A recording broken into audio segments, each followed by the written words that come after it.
What's up, sports fans? Welcome back to FNN Sports Take with me, Kasey Hudson. I hope everybody has had a great start to their week. No, it's not Monday, it's Tuesday. So if you're confused, we've got some new show times going down before we head into the NFL season. We will now be airing Tuesdays and Fridays at 8 p.m. So make sure you mark that on your calendars and join us then. So for Tuesday, of course, we're kicking off with the NFL because why not? NFLPA wants to postpone the 2020 season. Of course, they're going to get a lot of kickback on this one because other teams, other professional sports, they're making it work, they're making it happen.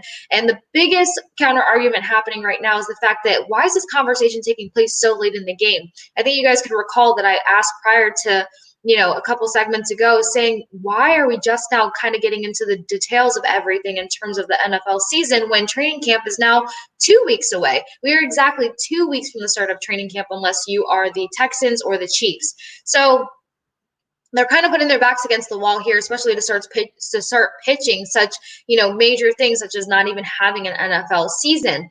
So for some things that the NFLPA wants to be highly considered or, in order to make the season happen, they want daily testing for COVID-19, which I understand and totally respect because this is a contact sport. These guys are very involved with one another and bodily fluids do what they do. So the daily testing would help a lot.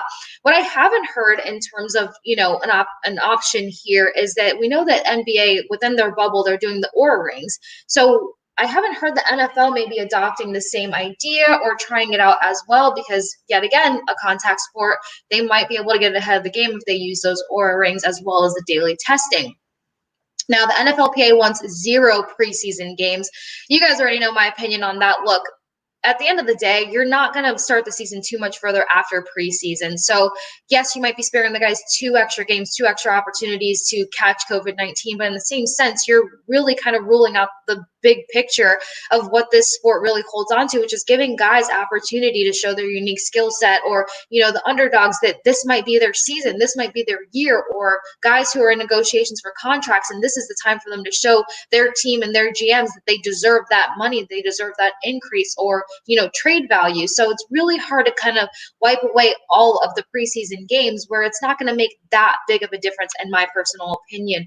On top of that, we already know that some guys had to start getting cut from teams because they can't really go in with the loaded roster before doing the 90-man roster and then the 53-man roster cut because they already have to make so much expansions in those locker rooms to host guys for training camp before getting to that 53-man roster. So right now, the biggest, I think, scare is having to reconstruct those locker rooms to get guys in there to be 6 feet apart, to try to keep them safe when they're in that space. The one good thing, or at least from, my experience with the Tampa Bay Bucks training camps, is that they're usually outside. And if you've been to Florida or know anything about Florida right now, it's burning hot. Like, I don't know how much corona is surviving outside if these guys are playing, outdoors for training camp like they typically do. They only go in indoor for bad weather or if it's really, really, really that scorching hot. Now, the NFLPA president is also kind of saying, look, if we scratch the preseason games, we can just do a longer training camp, which, okay, I kind of get, because training camp is another evaluation process in order to see what guys are going to make the team and what guys are going to be released. But it's that real game time, game feel experience that turns on and kicks in that next gear for these guys. So again, I'm not on board with the whole ruling out the entire preseason. They already cut it down to 2 games. Leave it at 2 games because that's already going to be risky as is for these guys who are fighting for that last chance, that last opportunity to play this season. Now, obviously, the NFLPA is just still feeling like it's way too risky to have an actual season with COVID-19 running rampant, and let alone the fact that there's been a whole spike taking place in the last 20 days. Yes, it's extremely scary, but at this point, it's almost like you're going to be put in a position where, you're either going to contract it or you're not. So it's just kind of walking amongst this situation in the best measures possible rather than kind of trying to eliminate everything and not going for it. I mean, hockey started back up, and hockey is an extremely physical sport, a highly contact sport, equivalent to football. So if they can make it work, or if they're going to go for it, I think the NFL needs to continue to go for it and stop putting in these unrealistic debates so late in the game. Like, at this point, how are we moving forward? What are the safety protocols and procedures? Let's put them in play. Let's get those guidelines locked in and move forward, not having counter arguments, offers, and discussions that are just too late to really have right now. It's 2 weeks from today,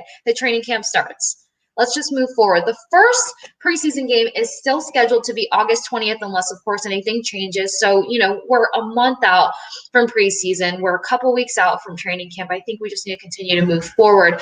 The new running back for the Broncos, Melvin Gordon, he had some words for the NFL and the NFLPA in terms of how this matter is being handled.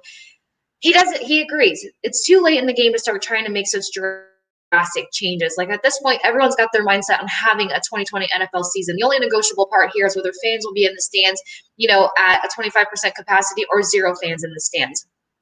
He also had some words for the fact that there's been a release on images of face masks, these new face masks that are coming out in order to help these guys, have a less riskful chance of contracting COVID-19 while playing the contact sport, obviously. And he is a full no on these face masks. He said, it's not just me. A lot of the guys that I know are not going to wear these masks. He's like, they're irritating. And he's like, and if you look at the structure of the mask, they can cause us to get cuts on our face. They can affect our nose, our mouth. He's like, this isn't really going to help much at all. He's like, we play a contact sport. We're going to be physically getting at each other, hitting each other. Like, he doesn't feel like the mask is going to make that much of a difference. Therefore, he's vetoing it all in all. He said no to the mask. He's just going to go out there and be ready to play football and try to handle himself to the best of his ability when he's not on that field. Now, other major news when it comes to the NFL, of course, everybody's heard this by now, so we're not going to hammer it too much, but the Redskins are renaming the team. FedEx was not going to continue to sponsor or host. We know that a lot of sensitive measures that are happening in the world right now are being restructured, reviewed, and revamped. This is amongst one of them. And when it comes to Washington, what do you think is going to be the new name, or should be the new name instead of the Washington Redskins? What fits that historic area, that team?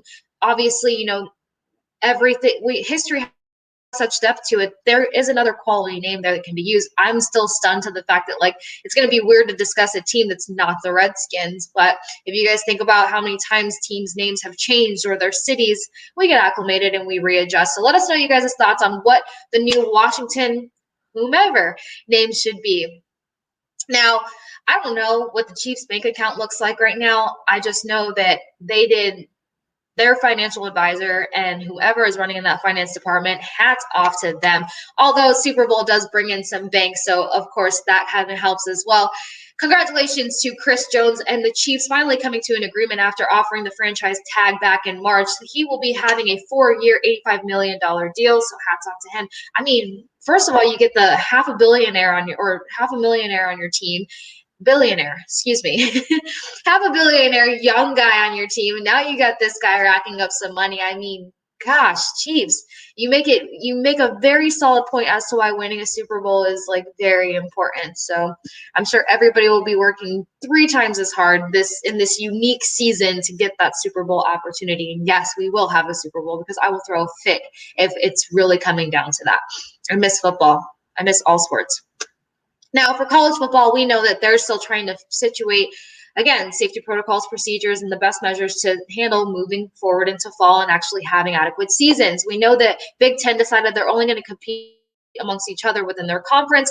Again, some of these things just don't make the most sense to me. I understand, limiting games, limiting physical contact obviously minimizes risk. But in the same sense, it's it's a very physical sport. It's contact. So that contact still being there kind of counteracts the whole, minimizing of games and everything else that we're trying to put in play here. But I don't work in the system. So ACC actually postponed their virtual media days. They need some time because they are actually pushing back their season to September 1. I think we discussed last week. So they're still trying to get some things figured out. Most other conferences haven't really released statements saying whether they were going to go along with what the Big Ten were doing. I actually wouldn't be shocked at some point if all conferences just decided to play within themselves, cut some of those games, and of course limit their risk. The Patriot League will not play fall sports this fall, and junior college will be moving all fall sports to the spring. So a lot of major changes. This is going to be these next 12 months are still going to be quite odd, but we all just got to stick together and keep rolling with the punches. Stick with us, guys, as we go to a quick commercial break, and when we come back, we'll break down some NBA.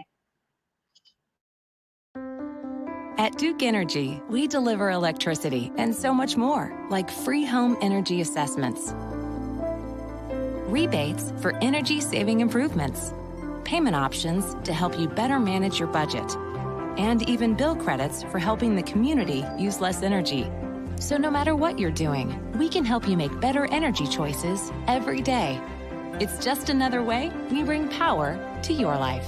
How much can you save?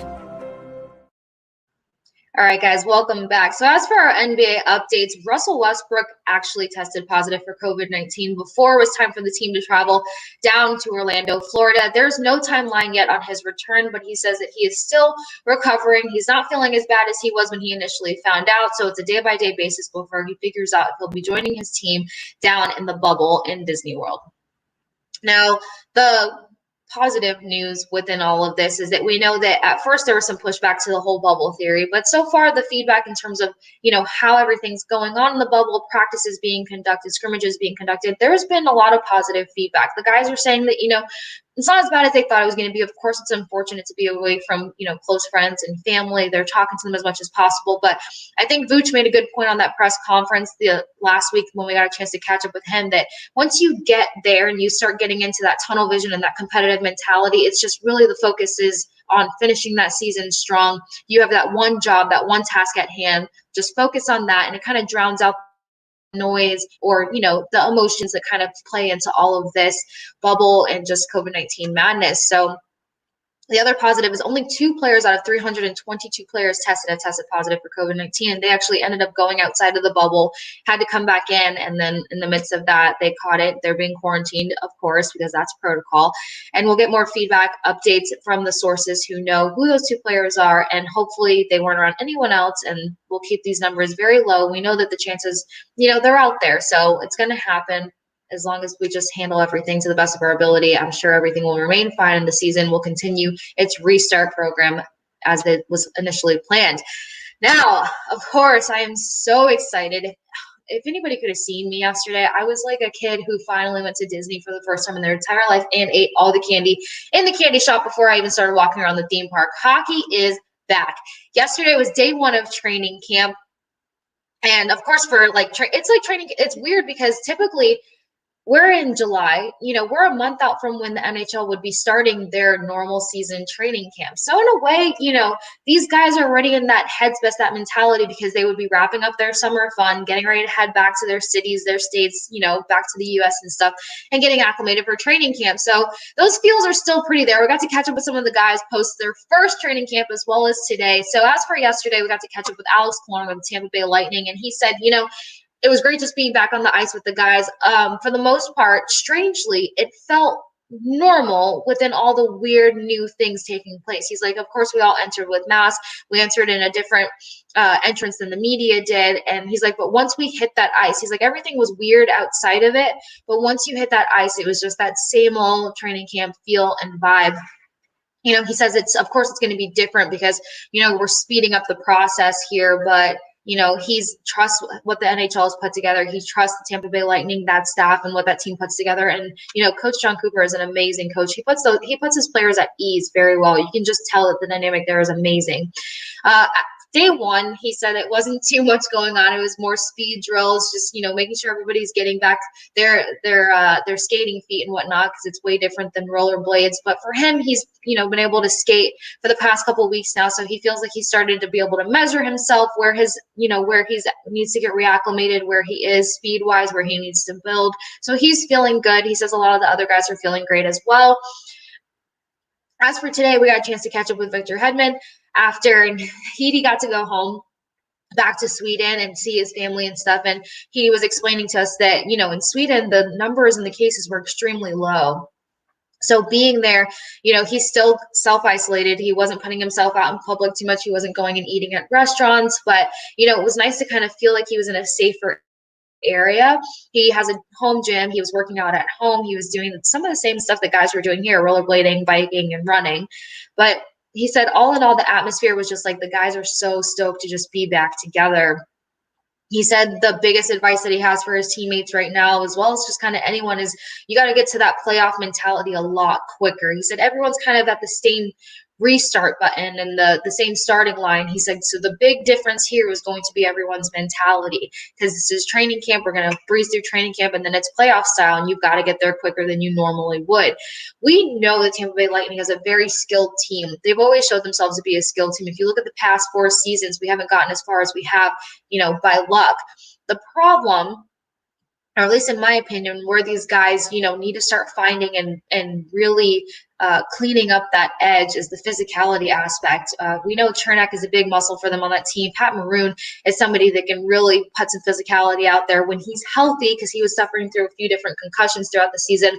And they brought up Luke Witkowski from Syracuse, who not only, does he play defense, does he have that physical angle, but he is really, really a strong asset on the offensive side, of the puck and whatnot. So these guys have a solid team to go far. They were one of the teams that voted against the return style, but, they said that they're just going to get in the groove of this and channel that mindset and do the best that they possibly can. I think the Bolts have a very, very, very strong chance. They just need to clean up the physicality, throw it in their game a little bit, because whenever we play physical teams, we kind of lose it a little bit.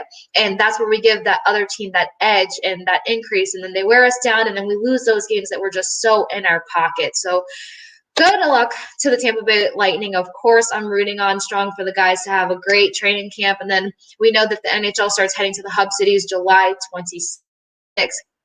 Now, that hasn't been an extensive list, but as for some guys who are opting out of the season, most people, or players, that are opting out of the season return is because they either have newborn or young babies at home that they just can't risk it with. So some of the NHL players who have officially spoken out to the fact that they won't be joining the restart is Travis Hamonic for Calgary, Pollock for Dallas. We knew that he wasn't even coming back to the States, and that's kind of a big loss for Dallas. Zach Trotman for Pittsburgh, and Mike Green for Edmonton. So the more names that come forward, we'll let you guys know. But for the most part, these guys are ready. They're focused, and they just want to finish off this season before transitioning to the 2021 to 2022 season. Stick with us for another quick commercial break, and when we come back, we got some MLB and some soccer updates. At Taco John's, you can expect one thing: so good. As in quality ingredients used in tacos and burritos made just for you. Every single bite. So good. Expect nothing less at Taco John's.